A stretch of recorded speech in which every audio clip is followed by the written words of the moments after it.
Hello. Good evening, everyone. Again, welcome to our latest installment of our Rakuten Insights, which is scheduled on a Sunday, 6 p.m. Unfortunately, I think this is just to be more proactive and comment on what's being mentioned during the tabling of the budget 2025. All right. Today we will not go into the nitty-gritty of the budget 2025. And I think those I'm sure most of you have already gone through or read on those online websites and things like that. Today's installment is mostly touch on what us in Rakuten Trade Research and also feels like from budget 2025. And this evening I'll be joined as usual my partner in crime Isabelle from KIBB, whereby she will partner in crime. Hi, partner in crime. Whereby she will touch more on the warrants and also our stock pick, and of course answer your questions on technicals, where I'm more on the fundamentals, right? Okay, and as you can see, our title for this budget is recalibrating the economy. Why? I think I'll explain why later in the slides, all right. I think it's like retuning or refining our car engine to make it run faster, make it more powerful. Okay, next please. Budget 2025, is it economic recalibration? I think to us it is somewhere along that line. Okay, I think as you can see, the allocation of 335 billion OPEX or operating expenditure plus another 86 billion as development expenditure, making the grand total of 421 billion ringgit is the largest budget by far. All right, this is with the exception of implementation of any mega projects. Just imagine it. Okay, so what the budget entails also, as expected, is the mentioning of more rationalization of subsidies, but the unexpected ones, I mean, to us, really, was the no mentioning of the mega infra projects. I think that has been a tad disappointing somewhat. But then again, I understand where the government is coming from now, where I'll elaborate, later in the slides. Okay, by doing so, right, the national fiscal deficit for 2025 will shrink to 3.8% next year from 4.3% this year. Recall that in 2022, the national fiscal deficit was around 5%. So we are chugging along nicely in reducing this deficit from 5%, all right, to 3.8% next year. So not too bad. And this is what the foreigners would like to see from us, in maintaining our expenditure. So that's why I put here, there are likelihoods that our sovereign ratings, right, may be re-rated from the three major rating agencies, namely S&P, Moody's, and Fitch. As you can see that I've put in the current rating by the three rating agencies currently. I think both the S&P and Moody's A maybe is at the investable grade, Fitch BBB plus still at the borderline. Hopefully, with this, right, moving forward, Fitch will sit back and say, oh, okay, maybe we rate Malaysia again to A. That would be a plus point for our sovereign rating. I think why this sovereign rating is important is that it will inevitably reduce cost of funding for us. I think if we go out for funds, right, I think the cost will be definitely lower since we are, at investable grade then. Okay, and also it will also entice more foreign FDIs, and of course the equity fund as well. That's why of late we are seeing a lot of funds coming back into our equity market. Ever since PM Anwar has announced the rationalization of diesel prices. Okay. On a more positive note, all right, the government is confident to achieve between 4.5 to 5.5% GDP growth next year. Okay.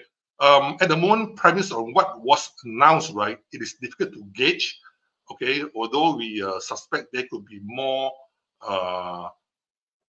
things brewing, all right, that we haven't got news yet.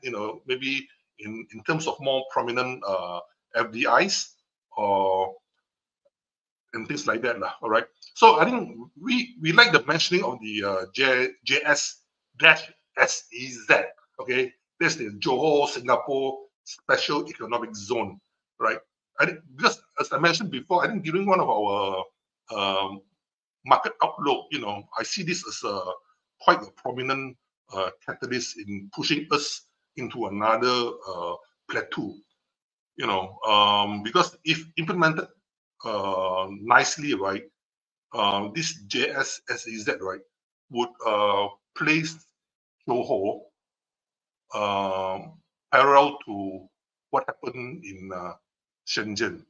Just imagine that. Maybe not at the level of Shenzhen, but anything near would be like Fuyo factor, things like that. Okay, just to recap, the Johor Singapore Special Economic Zone, includes Forest City Special Financial Zone, spanning across 3,500 square kilometers, which would entail a wide spectrum of industries, like logistics, financial, tourism, manufacturing, technology, things like that. You name it, I think it covers it. Next, please. Okay, and then we have this rationalization of RON 95. Okay, it was mentioned it will happen in mid 2025. We see this as necessary as a bite the bullet scenario, whereby it cannot be delayed any longer. All right, I think the more it delay, right, I think the tougher it will be for the government to make a U-turn, right? It was mentioned that the impact would be on those within the T15 segment and foreigners. Okay, hence 85% of users would not be affected, although we have our reservation. Okay, T15. Our latest check, right, is that T15 entails the monthly salary of a household totaling 15,000 ringgit.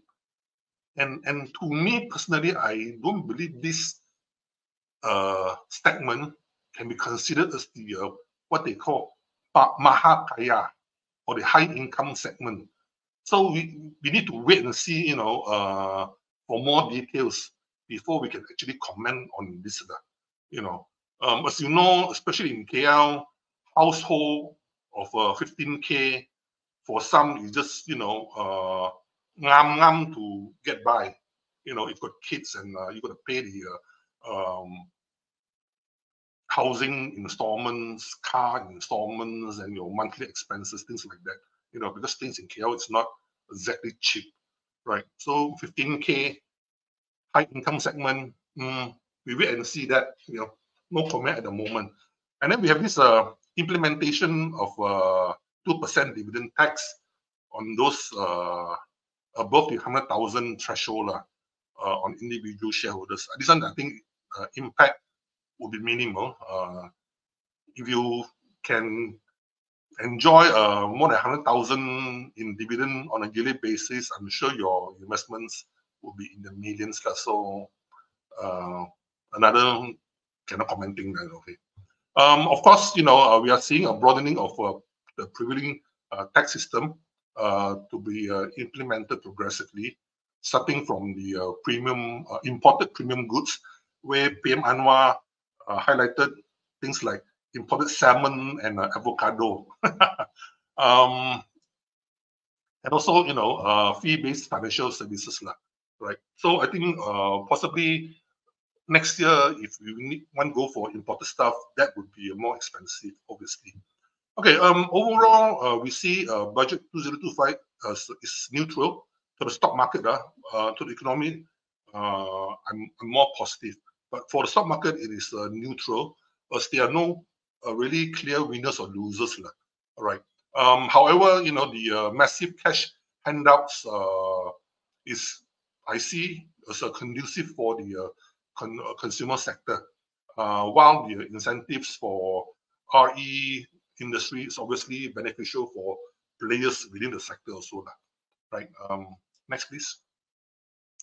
Okay, just moving on to the sectors in the limelight. I think this budget is really difficult. I think the most obvious one would be the consumer sector. I think at first glance, I think all of you will have possibly get. I mean, this one is a no-brainer. From the burgeoning cash handouts, and also expansion of tax relief for healthcare, education, sports, blah blah blah, and also now also extended to first-time home buyers. These are also indirect beneficiaries. Okay, on the flip side, right, I think the hike in excise duty for sugary drinks, that may be painful for those with a sweet tooth. Okay, not me. I don't seldom take Coke. So we reckon there could be an impact to be minimal nonetheless. So whether sales would be or profit for companies like F&N would be adversely affected. To me, I don't think so. I think F&N, they will have ways to mitigate the impact. Okay. For consumer, we have list down some buys, especially like Eon, Mr. DIY, and Padini. Also we have prepared, the current price and also the consensus target price there as well. We have omitted 99 Mart, Super 99 Mart, because I think 99 is more on necessities, daily necessities. So I don't think they would benefit directly from all this additional or higher cash handouts, as for DIY, Eon, they are more premium stuff, and then Padini, of course, once you've got extra cash, you also want to buy better clothing and do yourself up nicely. Okay, next please. Okay, construction sector. This year there's no fuyo moment. Okay, I think PM Anwar did mention that this is not a year to implement mega projects. Nonetheless, already, as I mentioned just now, 86 billion has been allocated for development expenditure. That one is for the improvement of the existing roads and infrastructure, things like that. But having said that, right, I think as most contractors are already enjoying sustainable order books, I think of late you can see most contractors under our coverage, they've been enjoying really good wins to expand their order books. So this temporary blip may not adversely impact on their earnings outlook. So at least over the next 1 or 2 years, right, earnings for contractors would be relatively stable, right? Okay, notwithstanding this, right, sector will see, as I mentioned, 86 billion being allocated. So just that this is a no-go for the mega projects would be, like I say, a higher period for the sector currently. This is only a temporary blip, I believe, right? Then again, having said that, this higher thing, right, there's still a lot of buys on the construction companies, namely like Gamuda, IGM Corp, WCT, Kim Noon, and Crest Builder. Next, please. Okay, and finally, back, this would be the sectors that we see will also benefit from the budget as the government's policy and progress towards a green and efficient and energy efficient industries, right? So as a result, we see allocation of 300 million under the National Energy Transition Facilitation Fund. Wow, what a mouthful. NETF is higher than that of last year of 100 million ringgit. In fact, has tripled. So you see, the government is really serious of reducing our CO2 emission, or reducing our carbon footprint.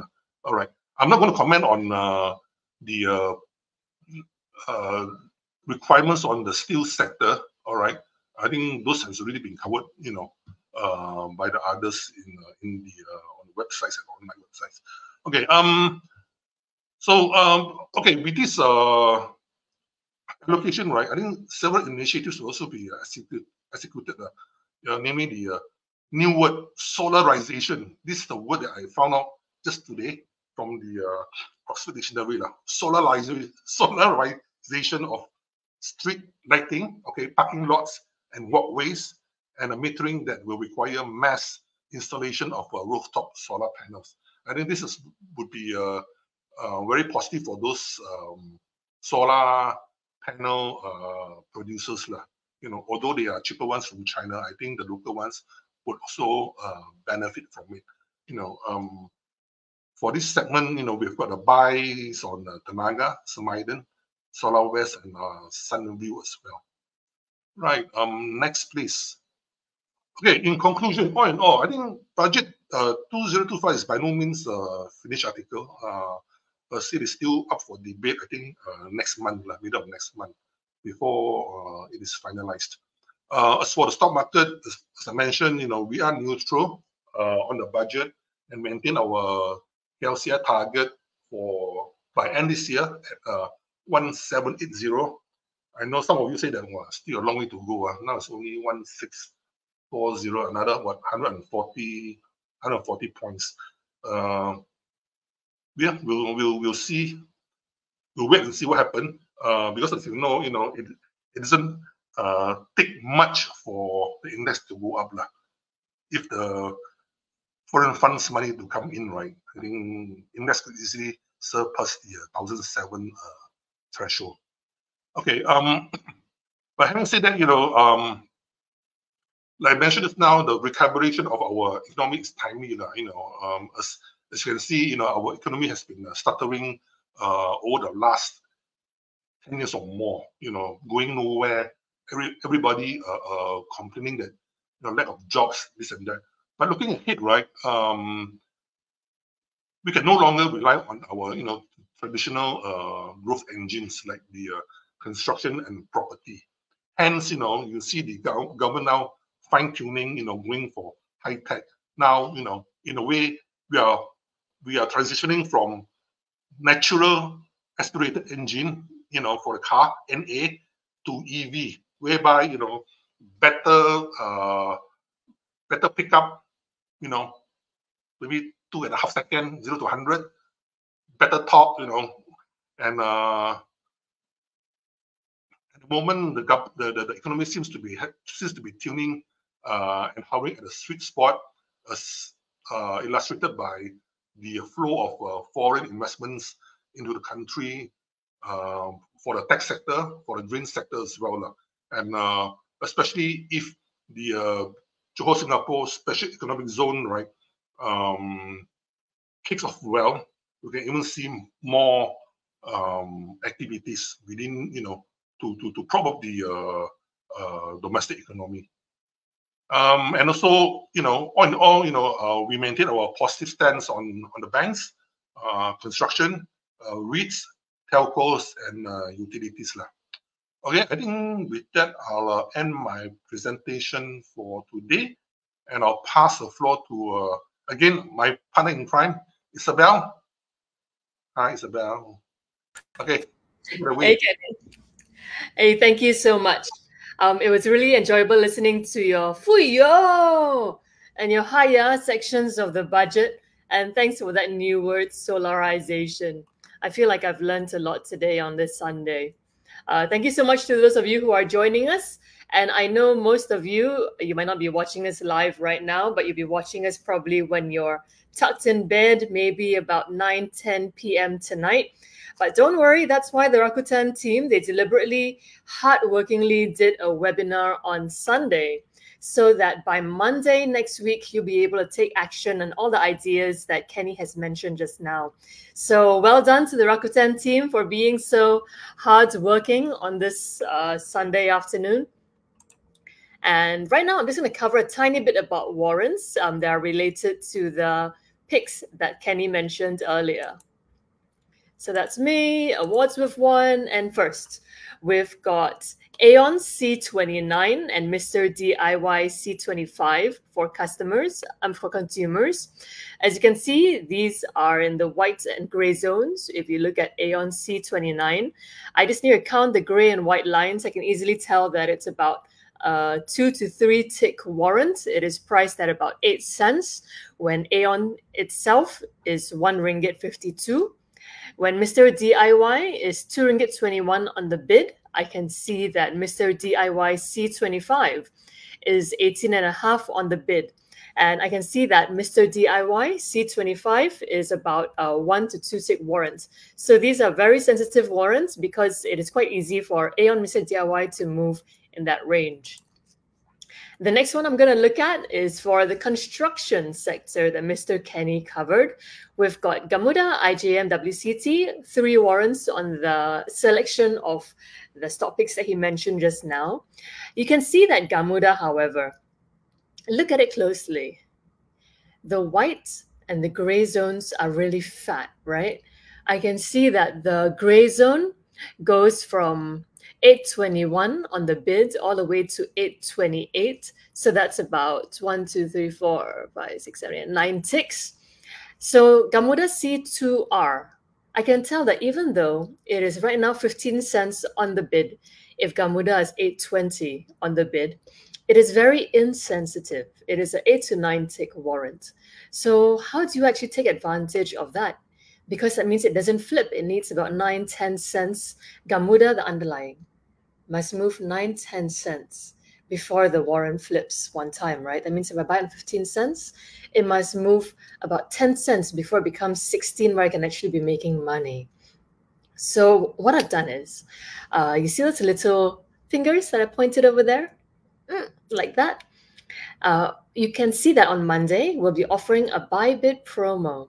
That means whenever Gamuda falls to the red finger, that is at 805, 813, 821, or 829 on the bid price, then you just queue at the bid, the warrant's bid price, instead of having to buy the offer, and the issuer will hit you.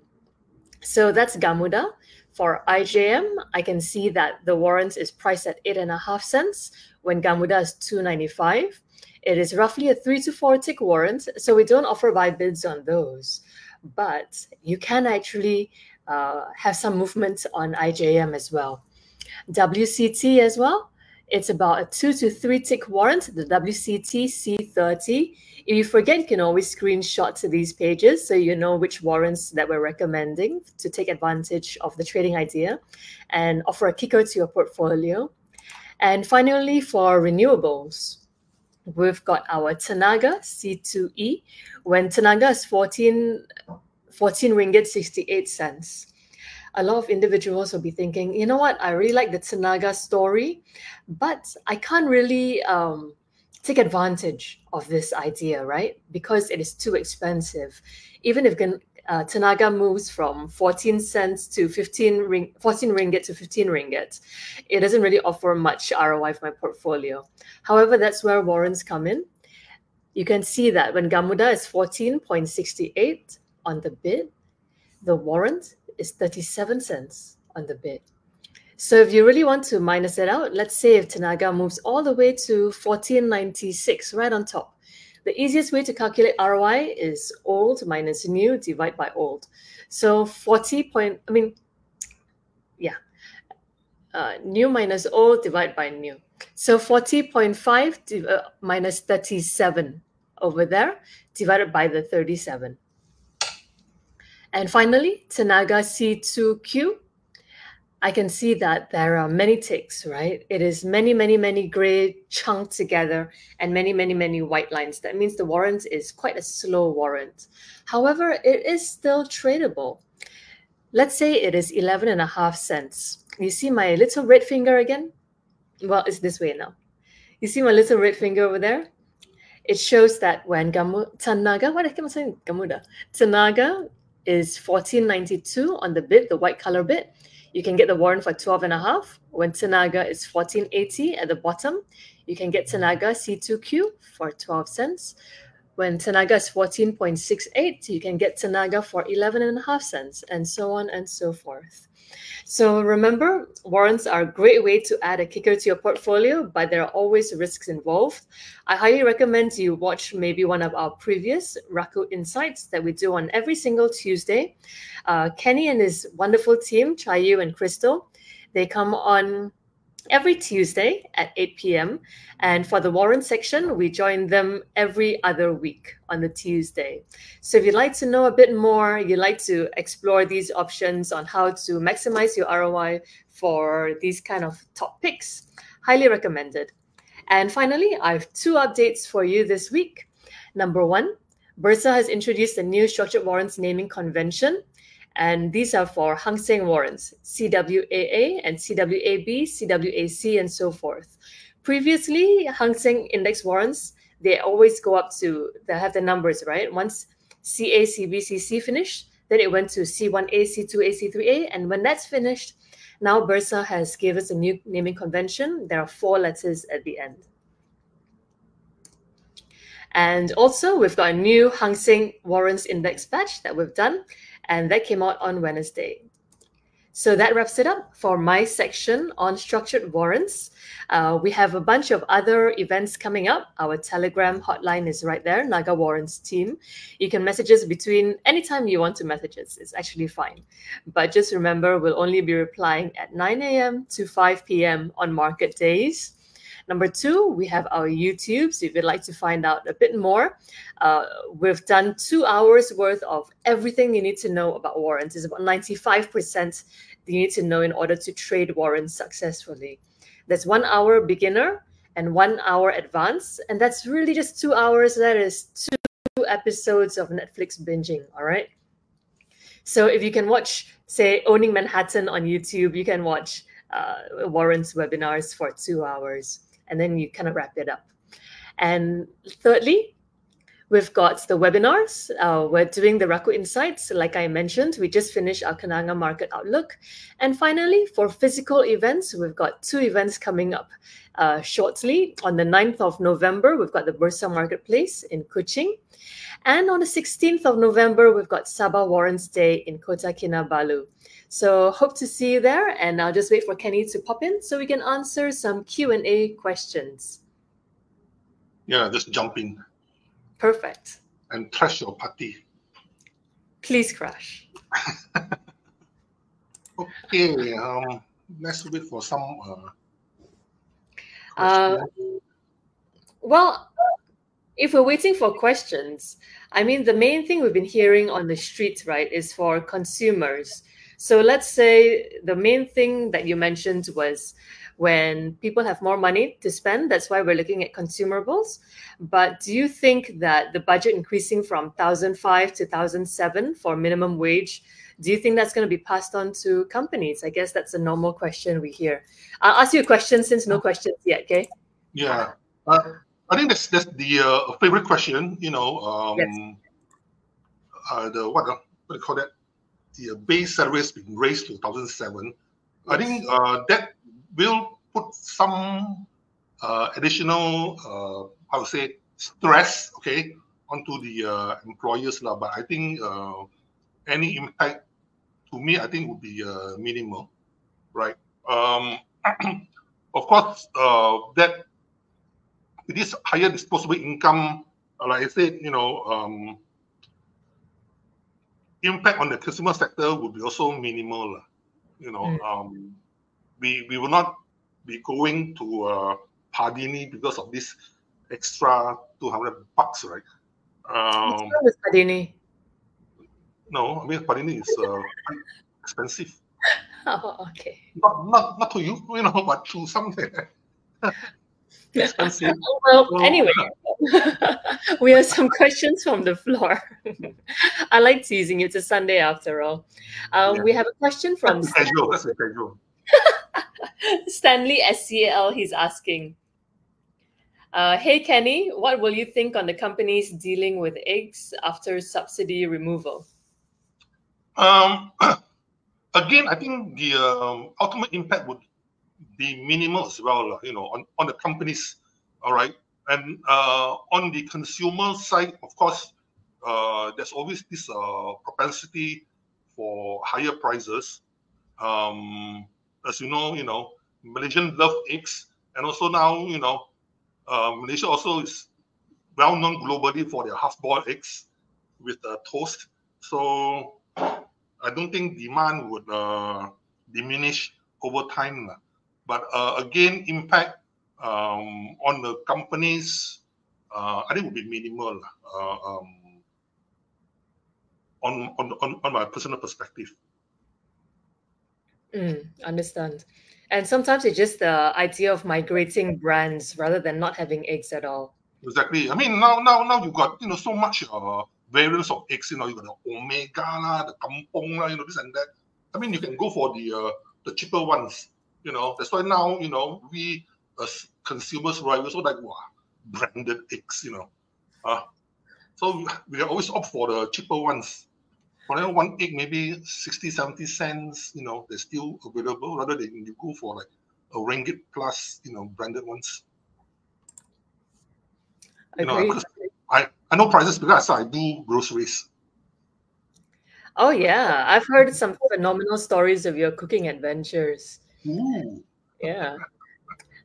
Okay, so we have another question from Matt Bichara. It's a slightly different question, but it's not so related to budget 2025. But see if you have any comments on this one, Kenny. Wow. This one regarding the geopolitics in the Middle East. This one is I think if you talk about Middle East, right? I mean, one was straight focus on the oil and gas segment, But at the moment, I think I've read or I've heard from the news that I don't know the Israelis has said that we are not going to bomb the oil facilities in Iran. So that's why we are seeing crude oil prices declining, and also that has been pressured by the lower demand from China as well. That's why crude oil prices has been weakening over the past, I think, week or two. I think now it's hovering at around the 73, 74 USD per barrel. So I think this is an open-ended question. I think we have to look, see what's happening over in the Middle East. Fair. Next question. Actually, this question, I suppose it's more for me on the buy bids. So we've got a question from Galcro. Can you suggest some good warrants that got benefit or related to 2025 budgets? Galcro, you came in a few minutes too late. I just covered that in the last few minutes, but I'll share my slides so you can quickly screenshot, I suppose. So you can see. So first I mentioned I was following Kenny's ideas. You can see it on top there. I wrote structured warrants in red. Consumer, I put in red as well. So Aeon C29, Mr. DIY C25, Gamuda C2R, IJM C85, and WCT C30 for construction. And finally, for renewables or utilities, as they call it, Tenaga C2E and Tenaga C2Q. If I press them too fast, Galcro, don't worry, you can just go back to the replay. The lovely things about these webinars is you can always replay.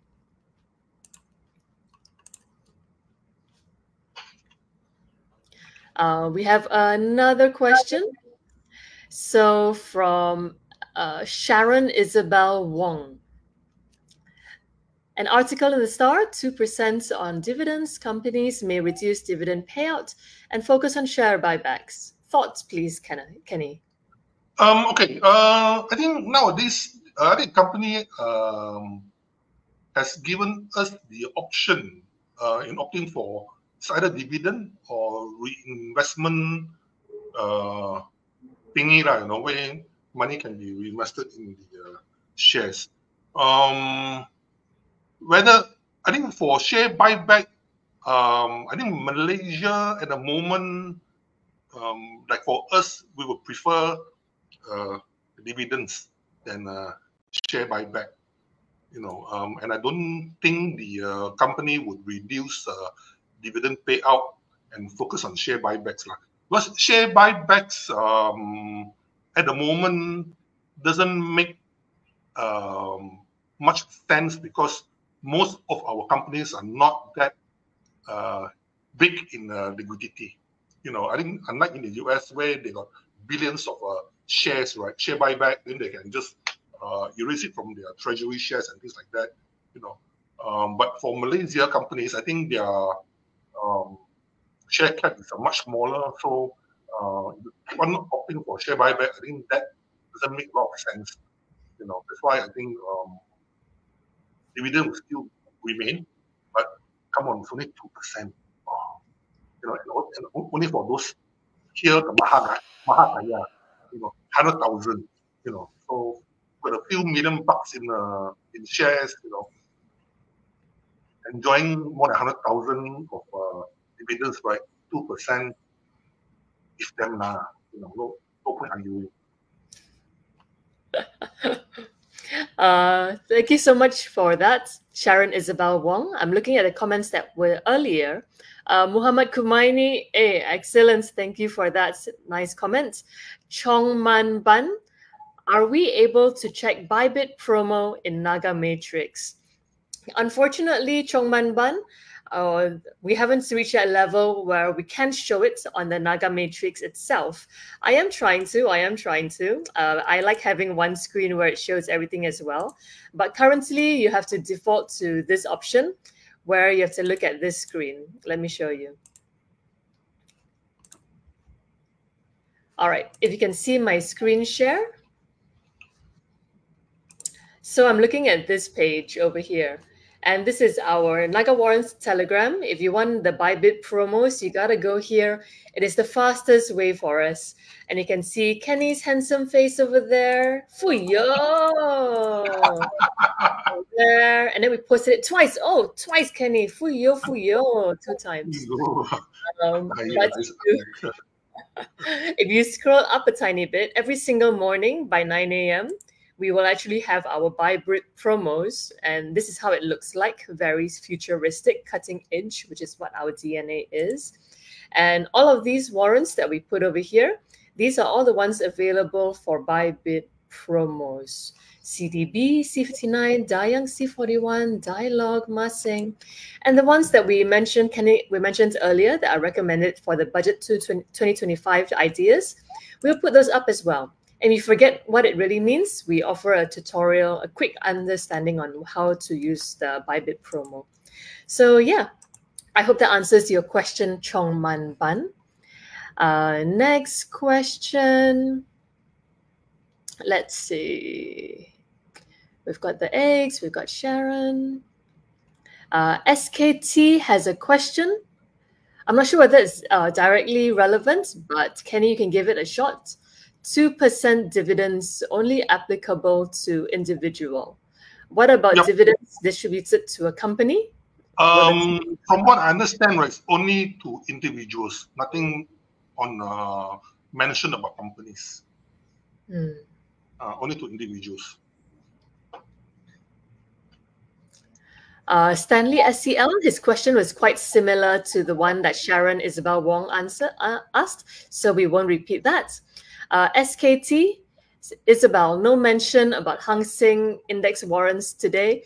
No, we're not focusing on that today. Join us for the next session for Rakuten Insights on Tuesday, because today is, the title of today's session is Post-Budget 2025 Review Malaysia. Yeah, but if you would like a trading idea, you can always go to our Telegram. Every single Monday morning, or if it's a market day, we will post our Hang Seng Index view for the week. So you can wait for that tomorrow morning. Asim wants to know, hey, Kenny, want to ask your view about the impacts of compulsory non-citizen EPF contribution to companies in the construction space that was mentioned during Budget 2025. Will it negatively affect future foreign workers' interest into work in Malaysia and cause an issue with lack of foreign labor to support the construction activities? Wow, this Asim, is it Asim or Asim? Asim, you're looking way ahead. I don't know whether you will discourage any foreign workers into Malaysia or not. I mean, all depends on the package that you negotiate, right? So if I and then we also not sure the quantum of contributions by these foreign workers as yet. So everything is still touch and go. But one thing is for sure, I think EPF will be mahakaya. More investments in other segments, definitely. So wait and see what's going to be announced. At the moment, I seriously cannot answer your questions directly. Next question is, but Sharon Isabelle Wong has a comment. Thanks, Kenny. I love my dividends, as do we. Matt Bichara has a comment also. You can read that. Sharon Isabelle Wong is wondering, is our national debt as worrying as the US debt?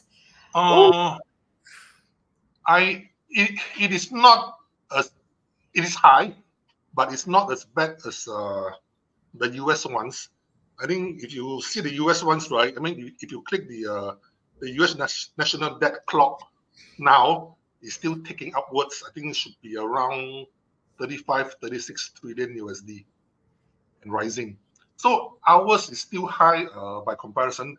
That is why we need to do what we are doing now, the government, PM Anwar, to rationalize, the subsidies, all right, to strengthen our financial standing.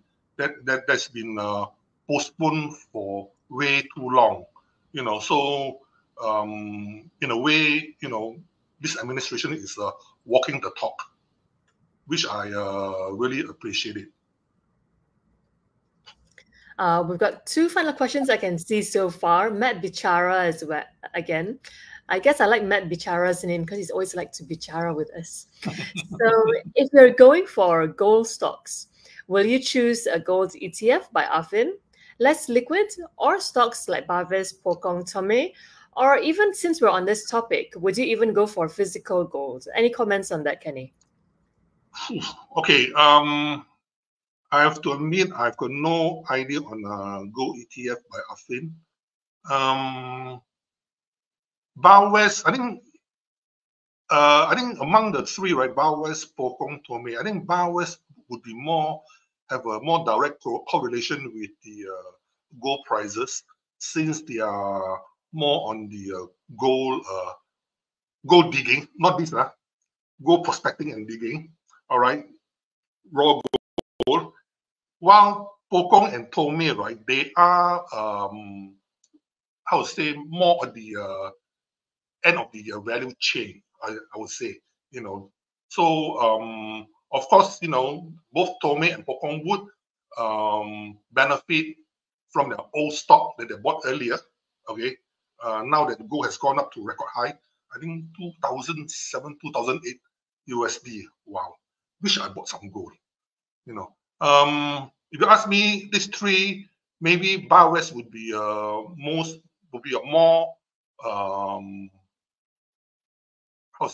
have a more direct impact, compared to Pokong or Tome. Thank you. Muhammad Kumaini asks, Kenny. Wow.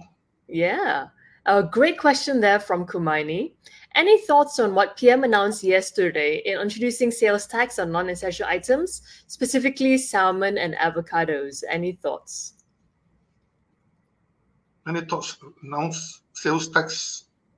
Yeah, I think just to tax our luxury taste, you know, then those that we have gone for. I mean, last year already, the government has placed some tax on branded stuff, you know. I think this year has expanded to branded food stuff. You know, if you don't go for salmon, don't go for ikan kembung, you know, avocado, go for other stuff, You can still go for, you can still have a nice fish salad without salmon and avocado, actually. You know, so. Yeah, I thought it's quite interesting because even if you're a Japanese eater, you'll still be having like yellowtail, hamachi, maguro, Exactly. right? There are you don't other. go for Norway salmon all the time, right? Another one from Matt Bichara. Kenny, if you have a million ringgits of funds, would you buy more capital A or AX or both? Well, I guess this is more of a question for Vincent because Vincent, we had a lovely session with Tony Fernandez that Rakuten Trades organized. But I suppose Matt Bichara just wants to hear if you have any thoughts on that, Kenny. Oh man, okay. First and foremost, $1 million. Cannot buy other shares, right? Only capital A or AX. I think at the moment, since the focus is on capital A, right? I think yeah, why not capital A? You know, I think if for the $1 million, I will apportion it to maybe 70-30. You know, more on the capital A, since they are really fighting to get out from this PN17 status. I think once they succeed, definitely, you know, you see more participation from the public in this one. Stanley SCL has a question. This is not so related to budget 2025. I think Stanley just wants to try his luck and pick your brain, Kenny. What is your view on tech and semicon stocks? Or perhaps we can tie it to budget 2025 by asking, is there any repercussions for these sectors in relation to budget 2025? Well, this is a real tough question because I'm not really a tech savvy guy. You know, I'm more old school. But in view of, you know, all these FDIs, you know, focusing on the data centers and semicon, you know, certainly those local players or domestic players that into all these supplementary activities that should benefit. You know, at the moment I can't recall any names. You know, this one I have to go back and have a look at my notes. Sorry. Hey, but no problem. Then that gives you even more reasons than the SEL to listen to our upcoming Raku Insights. Then at least, then we can chat about that a bit further. The rest are comments from Kumaini, Muhammad Kumaini on salmon, avocado, Adrian Ng on eating kurau fish and senangin pun boleh. I'm glad none of you mentioned empurau. That'd be really funny. And, well, it wasn't there, right? If you wanted to tempura is a local fish. Yeah. So it's not subject to all these import duties. Yes. Unless you're counting importing from our lovely friends across from East Malaysia. And Sharon Isabelle Wong, funny comments. I get it. She says it's a bit confusing. But I guess that wraps up the questions for today. Oh, we do have a lovely question from Tony Yap. Will IW City be a beneficiary of Singapore Johor Economic Zone? Since this was your favorite topic just now, Kenny. In a way, it will. Definitely, like I said, if the implementation of this Johor Singapore Special Economic Zone is still a mouthful, implemented nicely, certainly the spillover effect would be on the IWCT, definitely. Because I mean, if you look at the map, right, of this Johor Singapore Special Economic Zone, you know, it's span across Johor, what 3,500 square km, large area. So anyway, near the JB area should benefit, from a spillover effect. All right. We've got 10 more minutes, guys. If I don't see any more questions, we're going to wrap it up. Matt Bichara again. Any company benefits from duty-free status of Forest City? At the moment, no. At the moment, I can't think of any. But one very important aspect is that Forest City now has transformed into a special financial zone. Now Johor has a lot of special zones now. I think Forest City certainly needs that to revive the project. I think Forest City at one time is touted to be about 100 billion ringgit project. I think, so like if hate it, they need to revive this project and not be a laughing stock globally,